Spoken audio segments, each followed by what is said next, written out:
सबको जय स्वामीनारायण। प्रागजी भक्त भगत जी महाराज की बुक का पहला अध्याय, प्रागजी भक्त का बाल्यकाल। तो आइए अब हम अध्याय पढ़ते हैं।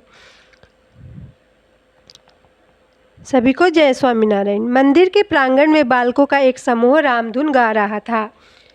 समूह के मध्य एक सुंदर चपल छोटा बालक नाचता कूदता रामधुन बोल रहा था। जो लोग इस समय मंदिर में पूजा के लिए आए थे, सभी उस बच्चे की अगाध भगवत भक्ति के रस में डूब गए और उस समय वे सब कुछ भूल गए।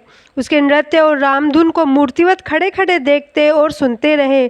जब बच्चों ने रामधुन बंद कर दी तो लोगों को पता चला कि इन बालकों का अगुआ तो महुआ के गोविंद भगत का सुपुत्र प्रागजी है। दर्शनार्थियों ने पिता पुत्र दोनों को धन्य धन्य कहा। प्रागजी इस लक्ष्मी नारायण मंदिर में अपने बाल मित्रों के साथ नियमित रूप से आते थे और प्रतिदिन हनुमान जी की पूजा करते थे। हनुमान जी के इस छोटे से मंदिर में प्रांगण के पीपल का एक वृक्ष था। उस वृक्ष के नीचे भगवान स्वामीनारायण जब नीलकंठ वर्णी के रूप में विचरण कर रहे थे, 3 दिन के लिए ठहरे थे।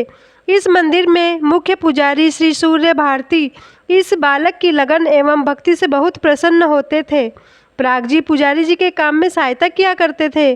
पुजारी जी भगवान राम की कथा कहते, प्रागजी कथा को बड़े ध्यान से सुनते और रामायण के पात्रों के आदर्श चरित्रों का चिंतन मनन करते। सौराष्ट्र में समुद्र के किनारे बसे सुंदर सस्य श्यामल महुआ नगर में इस बाल भक्त का जन्म एक दर्जी परिवार में फाल्गुन पूर्णिमा को संवत 1885 सन 1829 को हुआ। बालक की मुखाकृति मनोहर और कांतिमय थी। बालक के रूप सौंदर्य को देखकर सभी उसकी ओर आकर्षित हो जाते और दुलार करने लगते। समय आने पर इस बाल भक्त को पाठशाला में पढ़ने के लिए भेजा गया, परंतु बालक को एक अदृश्य शक्ति पाठशाला में ना बैठने देती। प्राय वे अन्य सहपाठियों के साथ पाठशाला में खिसक जाया करते थे।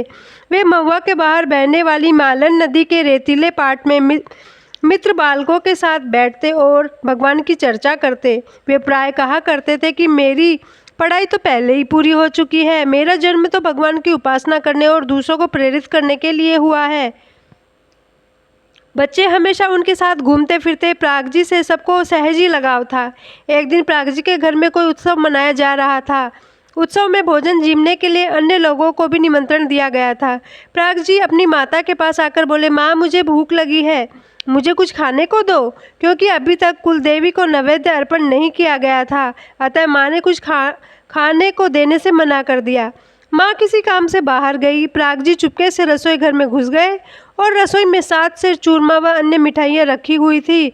सब चट कर गए और फिर टांड पर चढ़कर वहीं शांति से सो गए।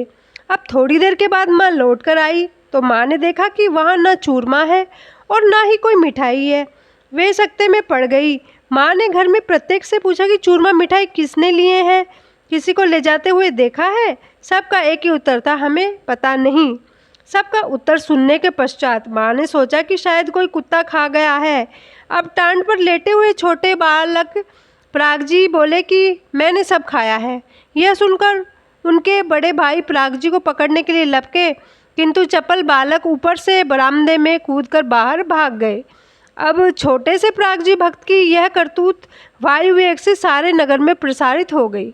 सबने कहा, यह बालक तो बड़ा चमत्कारी है। महुआ के स्वामीनारायण मंदिर में एक समर्थ संत सद्गुरु योगानंद स्वामी पधारे। प्रागजी भक्त को संत बहुत प्रिय थे। वे इन संत से मिले। इन समर्थ संत के दर्शन मात्र से भक्त के अंतर में शांति छा गई। उन्होंने प्रागजी भक्त को वर्तमान धारण करवाकर सत्संगी बनाया। अब तो प्रागजी भक्त का अधिकांश समय मंदिर के संतों की सेवा करने में व्यतीत होने लगा। एक बार तो उन्होंने अपनी माता की साड़ी का मूल्यवान लेस बेचकर संतों को भोजन करवाया। योगानंद स्वामी ने इस बालक की सेवा युक्त प्रेम लक्षणा भक्ति देखकर कहा, यह महान भक्त बनेगा। इस प्रकार हमारा प्रथम अध्याय पूर्ण होता है। दूसरा अध्याय है सद्गुरु गोपालानंद स्वामी का संग। तो प्रागजी भक्त के बाल्यकाल में ही आचार्य श्री रघुवीर जी महाराज और सद्गुरु गोपालानंद जी ने महुआ के निकट छोटे से गांव पीठवड़ी को अपनी चरण धूलि से पवित्र किया था। पीठवड़ी के राठौड़ में आचार्य और स्वामी जी की पूजा करने के लिए महुआ से प्रागजी को विशेष रूप से बुलाया गया था। सत्संग की परंपरा के अनुसार संतों एवं हरिभक्तों की विशाल सभा आयोजित की गई थी। 10 वर्ष के प्रागजी भक्त ने इस अवसर के लिए सुंदर वस्त्र पहने और सभा के सामने बिना लजाए घबराए निर्भयता से आकर खड़े हो गए।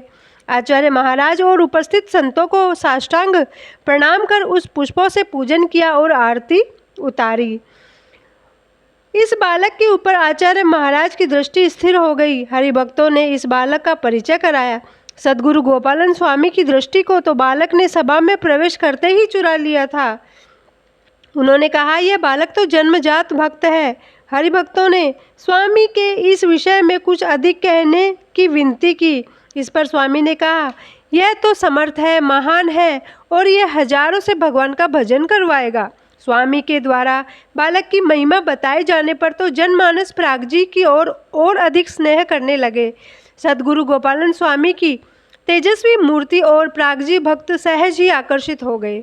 तभी से महुआ के वयोवृद्ध जीणाभाई राठौड़ के साथ स्वामी का समागम करने के लिए प्रागजी नियमित रूप से वर्षों तक वरताल में जाते रहे। प्रागजी इस यात्रा में उन वयोवृद्ध की खूब सेवा करते थे। वरताल में वे हमेशा स्वामी के बराबर आसन जमाते और साधारण भोजन करते। वे बड़ी श्रद्धा से स्वामी की सेवा करते और पूर्ण लगन के साथ उनकी कथा वार्ता भी सुनते। गोपालन स्वामी से प्रागजी भक्त का अनुराग धीरे धीरे अधिक गहरा होता चला गया। स्वामी के साथ अधिक से अधिक सत्संग की क्षुधा बढ़ गई। निरंतर स्वामी की सेवा में बने रहने की इच्छा होने लगी। एक दिन उन्होंने स्वामी से मार्गदर्शन की इच्छा व्यक्त की तो स्वामी ने कहा, जो श्रीजी महाराज को सर्व अवतारों का अवतारी स्वीकार करे और गुणातीतानंद स्वामी से अपने जीव को जोड़ दे, वह हमारे या श्रीजी महाराज के संग निरंतर रहता है। ऐसा भक्त चाहे त्यागी हो या गृहस्थ, कोई अंतर नहीं पड़ता। इस बात से प्रागजी भक्त को महाराज की परम भक्त गुणातीतानंद स्वामी की महिमा समझ में आई, परंतु प्रागजी भक्त का गोपालन स्वामी के अतिशय प्रेम हो गया था, अतः इस कथन पर उन्होंने ध्यान नहीं दिया। गोपालानंद स्वामी में अतिशय प्रेम उन्हें त्यागी सन्यासी बनने के लिए उकसाता था, किंतु स्वामी ने उन्हें गृहस्थ ही बने रहकर भगवान की उपासना करने का निर्देश दिया। एक बार प्रागजी भक्त दर्जी का काम सीखने के लिए मुंबई गए। बाद में आचार्य महाराज के लिए सुंदर मोजे और अंगरखा बनाया। आचार्य महाराज को पोशाक भेंट करने के लिए वरताल गए। आचार्य महाराज इससे बहुत प्रसन्न हुए। गोपालन स्वामी के प्रेम में गहरे डूबे प्रागजी भक्त का जब जब स्वामी पर से ध्यान हट जाता तब तब वे दुखी हो जाते। यह स्थिति देखकर गुणातीतानंद स्वामी ने समझाया, यदि तुम संतों की सेवा कर उनसे ज्ञान प्राप्त कर लो तो तुम व्यवहार में रहते हुए भी भगवान और संतों को भूल नहीं पाओगे।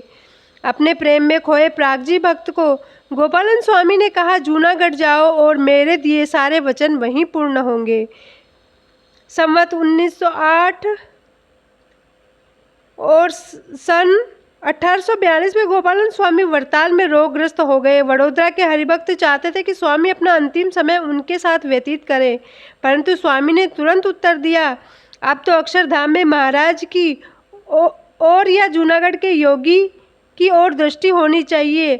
इस पर प्रागजी भक्त ने स्वामी से जूनागढ़ की ओर दृष्टि करने की रहस्य को समझाने के लिए कहा, तो गोपालन स्वामी ने इतना ही कहा कि जूनागढ़ के योगी गुणातीतानंद स्वामी महाराज के रहने का स्थान अक्षरधाम का प्रकट स्वरूप है, तो श्रीजी महाराज से तनिक भी दूर नहीं है।